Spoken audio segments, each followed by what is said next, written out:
So OpenAI just dropped its own AI-powered web browser. It's called ChatGPT Atlas. And honestly, when I first started hearing about these AI-powered browsers, I was a huge skeptic. I didn't understand the concept and why it would be of value to anybody. Because since its conception, the web browser itself, it hasn't really changed all that much, again, in decades. But the way that we use the web has definitely changed. Personally, I'm constantly drowning in digital info, tabs, multiple windows, different platforms, 50, 100 tabs open, pretty normal. Every single one is a different thought, a different project, another rabbit hole that if I open, I might fall down. It's a total mess, but it's kind of how we all work now. Find some info on one tab, you highlight it, you copy it, you jump over to your ChatGPT, paste it, prompt. It's clunky, it's probably inefficient, but we're all used to it. But it doesn't mean that there's not a better way of doing things. It's just kind of what we all do. So AI-powered browsers like Atlas and all of these new ones popping up, this is what they claim to be solving, right? Now again, OpenAI's new browser isn't the first one, it's one of many, but they do have the largest user base, so they get to be a trailblazer. And we need to be clear about this. This is not just Google Chrome with a little chatbot tacked on the side. They're pitching this as a complete rethink of what a browser can even be by putting AI right at the heart of the whole experience. So what even is an AI browser? Just in case you're thinking it's just Google Chrome with a chatbot embedded in it. Well, it's a browser where the AI isn't just some added feature that you might use now and then. It's the main event. So the AI can see what you're seeing. It understands the context of what you're working on, and it can act like a real assistant, not an AI-powered search box. So how does Atlas actually do this? It's got a few key things. There's a ChatGPT sidebar that's always there, and it actually understands the page that you're on. There's an optional memory, so it can remember what you've done before. It can even help you write things directly on a page. But the feature that everyone's talking about, the feature that really has the potential to shake things up, that's something called agent mode.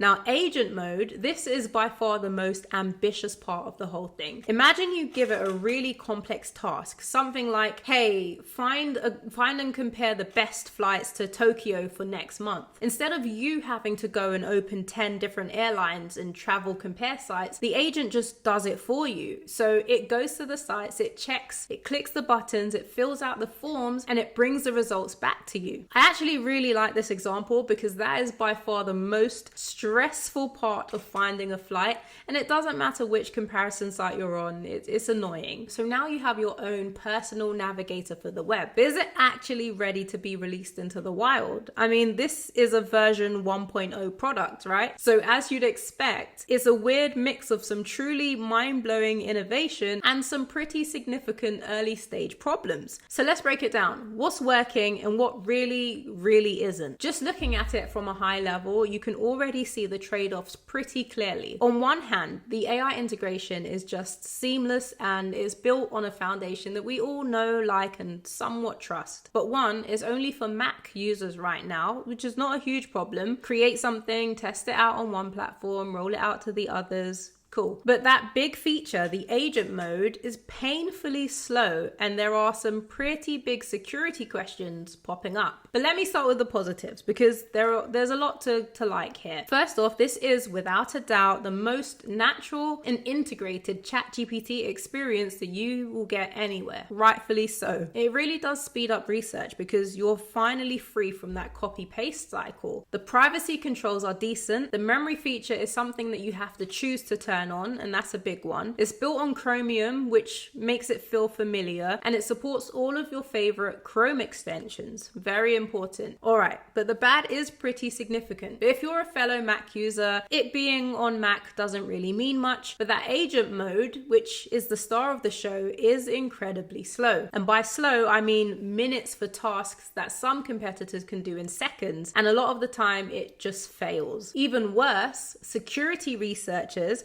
have already found ways to attack it that could leak your private data. And that's a general example of the risk that you take with a brand new software. Now, there is a much deeper, more philosophical problem that people have with this. And that is the worry that a browser like Atlas isn't actually designed to help you explore the web, but that is designed to keep you locked inside OpenAI's world by just giving you AI summaries instead of sending you to an actual website to take a look. And of course, all of this is happening in a market that is incredibly competitive, because Atlas isn't just going up against other little AI startups, it's taking a direct shot at the undisputed heavyweight champion of the internet. In case it's not clear who that is, Google has a jaw-dropping 68% of the entire market. That's over 3 billion users. Let's also put Atlas head to head with its main rivals. When you compare it to other AI browsers like Perplexity, Comet, the speed difference is staggering. Atlas can take over 4 minutes for a task that Comet knocks out in just 15 seconds. So Atlas's big strength is that deep native integration for people who already love ChatGPT. But Perplexity clearly wins on speed and the fact that it works on all platforms. And then there's Chrome, just towering over everyone with its unbeatable stability and massive ecosystem. But this whole competition brings up a much